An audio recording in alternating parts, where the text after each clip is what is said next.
Hello, in this tutorial I'll show you how to cancel an order on Zalando. The first thing I'd like you to do is to begin by launching the Zalando app on your smartphone. Ensure that you're logged into your account. If you don't have one, just go ahead and take a moment to create it. It's pretty much quick and easy. So once you're in the home page, it's going to take you to a home page that's beautiful like this. So tap on the account icon. It's typically located at the top right corner of the screen. It used to be at the bottom, but it's now moved to the top. So once you click on that, you're going to see a couple of options here: Zalando Plus, others, returns, loyalty programs, personal details, gift cards, app settings, detail boxes, and a couple of others. So I'd like you to click on others.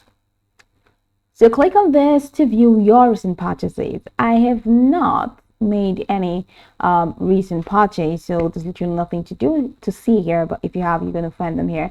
So browse through your orders and tap on the one that you wish to cancel. If the order is still in the early stages of processing, you may see a cancel order option. So tap on it and follow the prompts to confirm the cancellation. Zalando processes orders swiftly, often within minutes. So therefore, the cancellation option may not always be available. So if the cancellation option isn't available, all you need to do is to reach out to Zalando customer service to request a cancellation. Be ready to provide your order number and account details. Cancellation via customer service is only possible if the order hasn't entered the shipping process. If the order has already been shipped, wait for the delivery. Allow the order to be delivered or initiate a return. Once received, you can initiate a return through the app. Zalando offers a 100-day return policy, allowing you ample time to return items if needed. Now, if your cancellation is successful, refunds will be processed to your original payment method. The time it takes for a refund to reflect may vary based on your payment provider.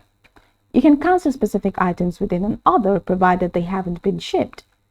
Orders placed using the promo code can only be cancelled in their entirety. So go over the tutorial from the top to the bottom to get acquainted with the steps, and of course, once you're done, you'll be good to go. I hope this tutorial marvelously helped your search.